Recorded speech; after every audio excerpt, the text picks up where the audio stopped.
বিসমিল্লাহির রহমানির রহিম। আসসালামু আলাইকুম প্রিয় ভিউয়ার্স, আশা করি মহান আল্লাহর রহমতে যে যেখানে আছেন ভালো আছেন, সুস্থ আছেন। সবার সুস্থতা কামনা করে, সবার দীর্ঘই হায়াত কামনা করে আজকের আরও একটি ভিডিও নিয়ে আসছি আপনাদের জন্য। মেয়েদের সাদা স্রাব, মা বোনদের সাদা স্রাব, যাদের প্রচুর পরিমাণ সাদা স্রাব হয় তার একটি ভিডিও, স্বয়ং সিদ্ধি একটি মন্ত্র এবং নিয়ম। এটা দিয়ে মা বোনদের সাদা স্রাব খুব দ্রুত সমাধান করতে পারবেন, সুস্থ হয়ে যাবে ইনশাআল্লাহ। তাই সবার কাছে অনুরোধ থাকবে, ভিডিওর শুরু থেকে শেষ পর্যন্ত দেখবেন, স্কিপ না করে সম্পূর্ণ ভিডিওটা দেখার জন্য অনুরোধ করছি সবাইকে, মা বোনদেরকে এবং আমার সব সাবস্ক্রাইব ভাইদের। আজকের এটা কিন্তু সম্পূর্ণ আমার নিজ পরীক্ষিত।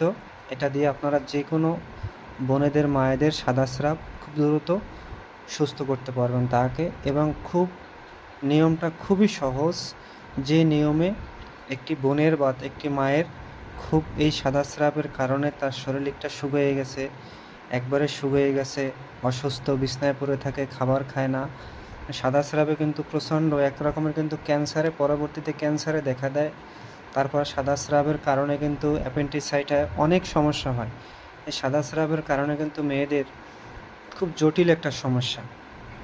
তাই এই সাদা স্রাব রোগের কী কায়দায় কী করবেন, নিয়মটা ভালো করে আমার কাছ থেকে শুনবেন, তারপর দয়া করে স্কিপ করে দেখবেন না, সম্পূর্ণ নিয়মটা শুনবেন।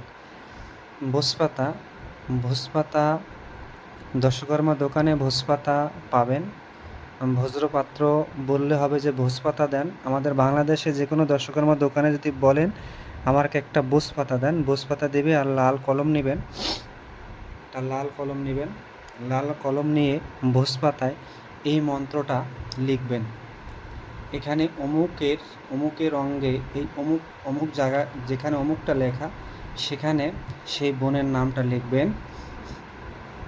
এই ভোজপাতায় এই মন্ত্রটা লেখার পরে তার নাম দিয়ে দিবেন। তারপরে কি করবেন, একটি মাদুলি নিয়ে আসবেন, হাতের শাহাদাত আঙ্গুলের 1 কর পরিমাণ একটি মাদুলি নিয়ে আসবেন। যে বোনের সঙ্গে দিবেন অবশ্যই বাম হাতে দিবেন, আর না হয় কোমরে দিবেন। ভোজপাতায় লাল কালি দিয়ে এই মন্ত্রটা লেখার পরে অর্জুন গাছের ছাল দিবেন সে মাদুলির ভিতরে। ডুমুর গাছের ছাল দিবেন, অর্জুন গাছের ছাল একটু সামান্য পরিমাণ দিবেন, ডুমুর গাছের ছাল দিবেন। আপাং দিয়ে জন্ডিস মালা পরা অথবা ঝাড়ানো হয়